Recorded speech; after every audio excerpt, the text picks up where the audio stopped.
तिब्बत की पहाड़ियों के समीप एक बहुत छोटा सा गांव था। वहां के लोगों का जीवन समस्याओं से भरा था। फिर भी गांव के लोग खुशी खुशी अपने छोटे मोटे काम में लगे रहते थे। गांव वालों का बाहरी दुनिया से कोई खास संपर्क नहीं था। इसी वजह से इस गांव को नजरअंदाज किया जाता था। कोई भी सरकारी योजना इस गांव तक नहीं पहुंच पाती थी। दिनों दिन गांव की हालत बदतर होती जा रही थी।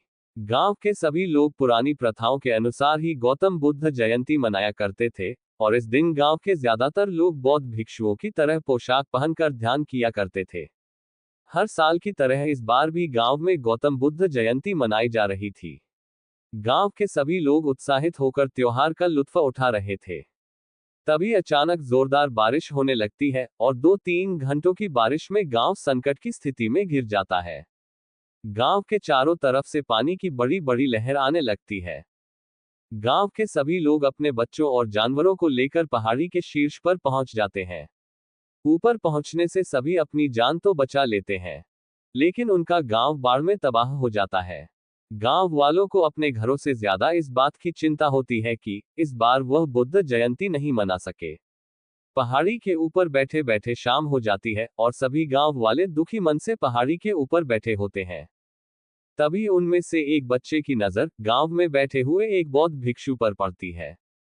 उनके चारों तरफ पानी की तेज धाराएं गुजर रही होती है, लेकिन फिर भी वह अपने ध्यान में मग्न होते हैं।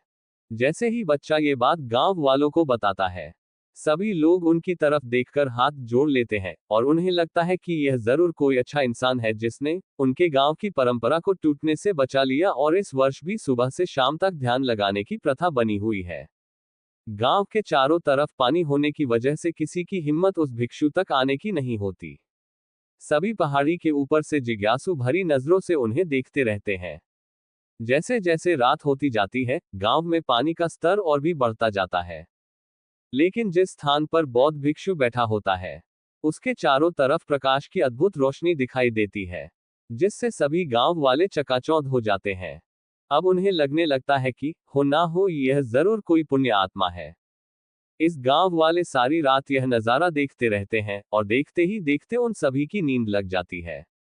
जैसे ही वह सुबह उठते हैं तो उनका गांव स्वर्ण नगरी में बदल चुका होता है। गांव के सभी लोग सोने का गांव देखकर सन्न रह जाते हैं। उन्हें यकीन नहीं होता कि जो गांव बाढ़ की तबाही में पूरी तरह नष्ट हो चुका था, वह इतना खूबसूरत कैसे बन सकता है। सभी खुशी खुशी दौड़ते हुए पहाड़ से नीचे उतरते हैं और पागलों की तरह हर घर के अंदर जाकर देखते हैं। बड़ी बड़ी सोने की दीवारें, सोने की छत, सोने के दरवाजे और यहाँ तक कि उस गांव की सड़कें भी सोने में बदल चुकी होती है। तभी उनकी नजर उस स्थान पर पड़ती है जहां वह बौद्ध भिक्षु बैठे थे।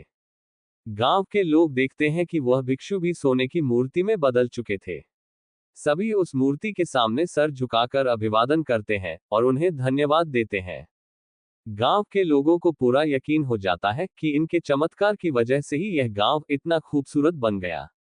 सोने के गांव की चर्चा दूर दूर तक फैलने लगती है और कुछ ही सालों के बाद उस गांव में रहने वाले हर व्यक्ति का जीवन खुशियों से भर जाता है। और आज भी गांव के लोग उस बौद्ध भिक्षु की मूर्ति को गौतम बुद्ध की तरह पूजते हैं।